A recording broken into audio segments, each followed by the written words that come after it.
Verity. Key Insights and Analysis. Chapter 1. The Unlikely Invitation. Lowen Ashley wakes in her cramped New York studio, rent overdue and confidence at a historic low.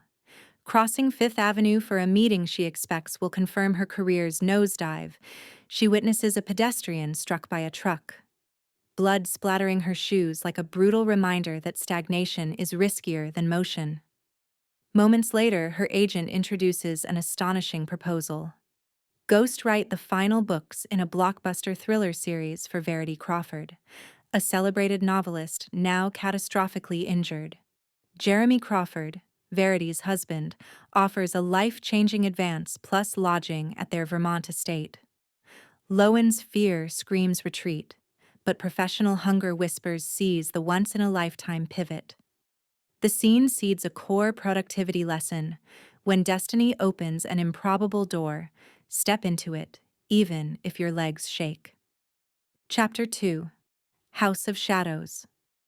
Driving north through crimson foliage, Lowen reaches the Crawford Mansion, a Victorian beauty perched beside a glass-still lake. Sunlight dazzles its stained glass windows, yet every corridor feels haunted by unshed tears. Jeremy and 5-year-old Crew welcome her with a politeness that barely conceals exhaustion. Verity lies upstairs in what was once her writing sanctuary, now a hospital room. Lowen allocates one bedroom for work, another for rest, a tactical separation that any remote professional can emulate to protect mental focus. As she unpacks, she records a voice memo. Environment is strategy in 3 dimensions. The mansion's hush magnifies her thoughts. She vows to fill it with disciplined output rather than dread. Chapter 3. The Manuscript Unveiled. Verity's office resembles an archaeological dig. Index cards tacked to corkboards, plot diagrams curling off desks, and file boxes stacked like city skylines. While cataloging, Lowen finds a beige binder marked, "So Be It." Inside pulses a raw autobiography, confessions of Verity's obsessive love for Jeremy, and spiral into cruelty toward their twin daughters, Harper and Chasten. Each page brims with manipulative triumph and near-fatal accidents. Curiosity becomes compulsion. She devours the narrative, noting parallels between Verity's drive and the darker edges of ambition in any high-performance arena. She also launches a project tracker, columns for series draft, autobiography analysis, and mental state, proving that compartmentalization is the first shield against overwhelm. Chapter 4. Drowning in Secrets. Lowen establishes a regimented routine: sunrise writing sprints, midday lake runs, evening manuscript review. But Verity's confessions poison sleep. Vivid dreams replay attempts to strangle the twins with an umbilical cord. Her 4 a.m. panic attacks leave her rewriting paragraphs riddled with typos.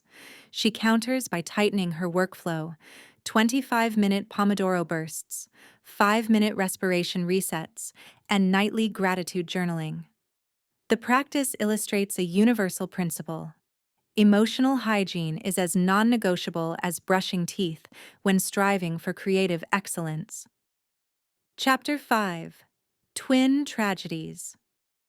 Midway through the autobiography, Verity narrates Harper's drowning with chilling detachment, describing Jeremy's grief as if observing a stage play. Lowen cross-references news clippings and discovers warped timelines, hinting the death was orchestrated. Empathic outrage fuels her writing sessions.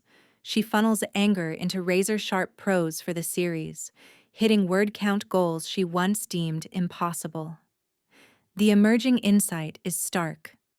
Channel energy, whether joy or fury, into productive flow instead of letting it fracture attention. Chapter 6. Echoes of Guilt. One sleepless night, Lowen glimpses Verity upright at the staircase, eyes keen, posture predatory. Despite medical claims of vegetative status, the vision evaporates, but dread lingers like malware.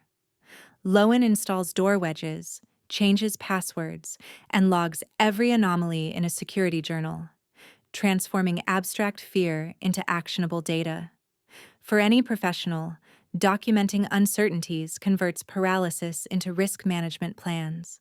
Vigilance is not paranoia, it is pre-incident preparation. Chapter 7. Breath of Passion. Jeremy discovers Lowen trembling in the kitchen. Over chamomile tea, they trade survival stories. His anchored in grief, hers in anxiety. A leaking faucet becomes a metaphor for microtask therapy. They repair it together, wrench rotations syncing with measured breaths. The small victory injects dopamine, proving that conquering bite-sized problems builds momentum for giant ones. Connection sparks chemistry. Lowen learns that supportive collaboration can turbocharge resilience.